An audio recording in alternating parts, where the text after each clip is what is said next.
नमस्कार, मैं हूं हरिकेश द्विवेदी और आप देख रहे हैं HKD वर्ल्ड। यूनियन कार्बाइड का कचरा लगातार तुल पकड़ता जा रहा था और देर रात भोपाल से ग्रीन कॉरिडोर बनाकर इस कचरे को 12 कंटेनर कचरे को 337 मैट्रिक टन कचरे को या कहें कि 40 साल पुरानी आपदा के कचरे को औद्योगिक नगरी पीथमपुर की रामकी कंपनी में पहुंचा दिया गया है। भारी पुलिस बल, तमाम सुरक्षा के साधन और उसके बाद सुबह तड़के 4:30 बजे ये कचरा जो है पीथमपुर पहुंच जाता है। उसके बाद से यहाँ तमाम जनता के लोग अपने अपने तरीके से, लोकतांत्रिक तरीके से प्रदर्शन कर रहे हैं। मांग सिर्फ इतनी है कि इस कचरे को यहाँ नहीं जलने देना चाहिए। इस मामले में हमारे साथ क्षेत्र के कुछ जनप्रतिनिधि हैं, हम इनसे चर्चा करेंगे कि आप बताइए क्या लग रहा है ये जो आपका लोकतांत्रिक तरीका है कितना कारगर होने वाला है। निश्चित रूप से जनता की आवाज को सुना जाता है, हमारी आवाज बुलंद करते हुए इस जहरीले कचरे को का निष्पादन पीथमपुर किसी भी हालत में नहीं होने देंगे। निश्चित रूप से जो भोपाल में हजारों जलमग्न हुए और कितने ही लोग, लाखों लोग प्रभावित हुए और उसके दुष्परिणाम को हम नहीं भुगतने देंगे। पीथमपुर की आने वाली दुष्परिणाम होने वाला है, उसको हम किसी भी हालत में सहन नहीं करेंगे। ये जो आक्रोश है, ये जो जनता का सैलाब आज यहाँ पर इकट्ठा हुआ है, क्या लगता है जो आप लोगों ने यहाँ से शासन प्रशासन तक एक संदेश देने की कोशिश की है, क्या ये पहुँचने वाला है? की उम्मीद नजर आ रही है। मांग कर रहे हैं कि शासन उच्च न्यायालय में फिर से रिव्यू पिटीशन लगाई जाए, शासन की ओर से रिव्यू पिटीशन लगाया जाए और निष्पादन की तारीख को आगे बढ़ाते हुए आगे बढ़ाई जाए, इस अवधि को आगे बढ़ाया जाए और आने वाले समय में ऐसी बंजर जगह सुनसान जंगल में इस कचरे का निष्पादन किया जाए या ऐसे जमीन में कंटेनरों के माध्यम से दफन किया जाए। हमारे साथ युवा साथी रोहित हैं, जिन्होंने पहले दिन से इस विषय को उठाया था। रोहित, बताइए क्या चल रहा है मन में? आज का जो जन आंदोलन यहाँ पर किया गया, जो मार्च स्कूल के माध्यम से किया गया, क्या लग रहा है, क्या नतीजे निकलने वाले हैं? आने वाले समय में जो कचरा यहाँ नष्ट होने वाला है वो होता है तो आने वाली युवा पीढ़ियों को इसके बहुत घातक परिणाम भुगतने होंगे। हो सकता है कि हमने सुना है कि माँ के पेट में जो बच्चा होने वाला है उससे पहले वो गर्भपात में ही लंगड़ा लूला निकलता है। आज भी भोपाल 40 सालों से वो त्रासदी को झेल रहा है, उसका दुख अभी भी हमारे रग रग में बसा हुआ है। नगर पालिका अध्यक्ष प्रतिनिधि सुरेश पटेल जी हमारे साथ हैं। ये जो आपने जन सैलाब देखा है और कल रात 12 कंटेनर में कचरा आया है, इसे किस नजर से आप देखते हैं?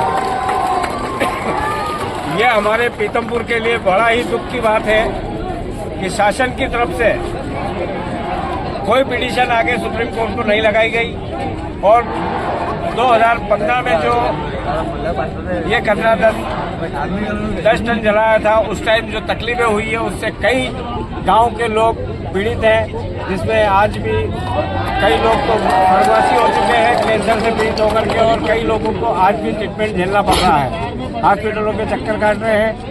और हमारा सरकार से यही निवेदन है कि इस कचरे को यहाँ से वापस जिस तरीके से भेजा उसी तरीके से कंटेनरों को रिटर्न कर दिया जावे, नहीं तो यह आंदोलन जब तक चलता रहेगा, जब तक ये कचरा यहाँ रहेगा।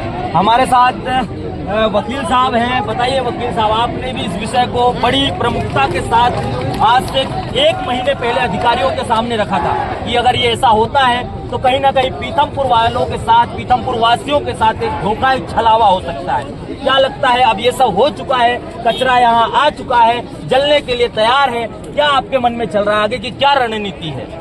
लड़ाई अभी बाकी है, चर्चा अभी बाकी है। निश्चित रूप से माननीय न्यायालय, उच्च न्यायालय में पिटीशन 4-5 लोग गए थे, अध्यक्ष महोदय के लिए सुरेश पटेल जी ने और वकील लोग और सब साथी गए थे। आने वाले समय में निश्चित रूप से इसके जो दूरगामी परिणाम है, इसका एक भोपाल की जो गैस त्रासदी का स्लो मोशन देखने को मिलेगा। लोगों को आज इफेक्ट नहीं होगा, लेकिन धीरे धीरे कई दिनों बाद इसका सब धीरे धीरे उसका असर शुरू होगा। जब यहाँ से लोग बहुत ज्यादा संख्या में पीड़ित होंगे, इसका असर उसके बाद दिखाई देगा। कुल मिलाकर के यहाँ मन बना लिया गया है कि चाहे रिव्यू पिटीशन लगाना पड़े या सरकार तक लोकतांत्रिक तरीके से अपनी बात पहुंचानी पड़े, इसमें यहाँ की जनप्रतिनिधि, यहाँ के जनता पीछे नहीं हटेंगे। हमारे साथ डॉक्टर साहब हैं। पीतमपुर में बताइए, नहीं जलेगा, नहीं जलेगा। क्या मन में चल रहा है? आप एक डॉक्टर हैं और इस प्रोफेशन में रहते हुए इस सारी चीजों को आप काफी करीबी से समझ सकते हैं। जिस तरह का जिक्र किया जा रहा है, जिस तरह की जनहानि की बात की जा रही है, कितनी सच्चाई है और इसके लिए क्या करना चाहिए आगे? कहीं न कहीं निश्चित तौर पे जनता प्रभावित होगी। आज हम प्रभावित होंगे या हमारी आने वाली नस्लें प्रभावित होना निश्चित है। कहीं न कहीं ये रासायनिक कचरा है और जमीन में जब इसका रिसाव होगा तो इसके जो दूरगामी परिणाम है वो हमको आने वाले समय में देखने को मिलेंगे। और निश्चित रूप से बहुत गंभीर विषय और विषय को मतलब शासन प्रशासन को बहुत गंभीरता से लेना चाहिए और जनता के बारे में सोचना चाहिए। ये कोई पर्टिकुलर किसी राजनीतिक दल का विरोध नहीं है, ये पीतमपुर की जनता का भविष्य का सवाल है और हम इसका पुरजोर विरोध करते हैं। भोपाल के सर से बला हटी और पीथमपुर में आके अटक गई, क्या कहना चाहेंगे? बिल्कुल गलत है। सरकार को इसमें पुनः विचार करना चाहिए। और जिस तरह से यहाँ के लोग आज सड़क पर उतर रहे हैं, जन आंदोलन करने के लिए तैयार है, आने वाला जो भी समस्या है उसके लिए कहीं न कहीं सरकार कोर्ट का जो मानना है उसको तो लोग नहीं बोल सकते कि भाई कोर्ट के, मगर इसमें पुनः विचार के सारे लोगों का मांग है और इसमें कहीं न कहीं इसको वापस लेके और कहीं दूसरी जगह इसको डिस्पोज करना चाहिए। एक चीज बढ़िया रही है कहीं ना कहीं कि लोकतांत्रिक तरीका ही अपनाएंगे और इसी तरीके से अपनी बात जो है शासन प्रशासन से तक पहुंचाएंगे। यहाँ कुछ विशेष बात नहीं है, बात सिर्फ इतनी है कि रिव्यू पिटीशन लगाई जाए, शासन के द्वारा लगाई जाए और अपनी बात जो है वहाँ तक शासन तक पहुँचाना चाहते हैं। महिलाओं के भी अपने अपने विचार हो सकते हैं। हमारे साथ पूर्व नगर पालिका उपाध्यक्ष हैं, क्या चल रहा है मन में? अभी आप मंच पे भाषण दे रही थी, लोगों को संबोधित कर रही थी, किस तरह के मामले आपके सामने आ रहे हैं, किस तरह लोग आपके सामने अपील लेकर के आ रहे हैं, क्या हो रहा है? सवाल तो पूछते होंगे लोग। पूछते हैं, सभी लोग यही कह रहे हैं कि ये सब क्या हो रहा है। एक डर बैठा हुआ है महिलाओं के अंदर, बच्चों के अंदर, सभी लोगों के अंदर एक डर बैठा हुआ है और डर का कोई निराकरण नहीं हो रहा है। अभी तक ये हो रहा था कि नहीं आने देंगे, नहीं आने देंगे, लेकिन अब वो 12 कंटेनर खड़े हो गए हैं आगे, तो डर तो है ही और सभी लोगों के अंदर डर बैठा हुआ है। दादा, इसे किस नजर से आप देखते हैं? ग्रामीण क्षेत्र के लोग क्या सोचते हैं कि इस कचरे से क्या आगे के दूरगामी परिणाम होंगे? आने वाला जो समय 100 साल तक पीतमपुर की जनता जो प्रजनन होगा, बच्चे हैं 100 साल तक माफ नहीं करेंगे। जो हम तो 2-4 साल में मर जाएंगे, लेकिन जो आने वाली पीढ़ी है उसका असर 100 वर्षों तक रहेगा। क्योंकि आज से 100 वर्ष पूर्व इसी कार्बाइड से बने हुए बम थे। हिरोशिमा पर एक बम गिरा था, एक नागासाकी पर गिरा था। आज भी वहाँ आने होने वाली जो संतान है, कोई लूली होती है, कोई लंगड़ी होती है, जबकि उस बात को 100 वर्ष हो गए हैं। वो तो एक छोटे से 2 बम थे, ये तो 337 टन कचरा है, 12 कंटेनर कचरा है। ये पीतमपुर तो क्या 100 किलोमीटर के आसपास के जो लोग हैं उनका आने वाली पीढ़ी और आने वाली जो नस्ल है बहुत लूली, लंगड़ी और बहरी पैदा होगी, जो हम सब लोगों को उसके दूरगामी परिणाम देखने को मिलेंगे। हम तो मर जाएंगे, लेकिन जो आने वाली संतान है हमको हमेशा कोसेगी कि इन लोगों ने हमारे लिए कुछ नहीं किया। तो हमारा फर्ज है कि मरते दम तक चाहे कुछ भी हो जाए, हमारी जान चली जाए, लेकिन इस कचरे को हम पीतमपुर में नहीं जलने देंगे, नहीं जलने देंगे, नहीं जलने देंगे, चाहे कुछ भी हो जाए। द्विवेदी जी हमारे साथ हैं, आप थोड़ा सा आगे। ये सामाजिक व्यक्ति हैं, आप राजनीतिक विचारक हैं और ये तमाम चीजें जो आपने अभी देखी हैं, भोपाल से 12 कंटेनर, ग्रीन कॉरिडोर और फिर ये कचरा सुबह के 4:30 बजे पीथमपुर पहुंच जाता है। ये तमाम जन आंदोलन और सरकार तक अपनी आवाज पहुंचाने का लोकतांत्रिक तरीका किस नजर से आप? यहाँ पर विरोध प्रदर्शन तो 2-3 बार हो गया है और पहले लोगों ने किया था।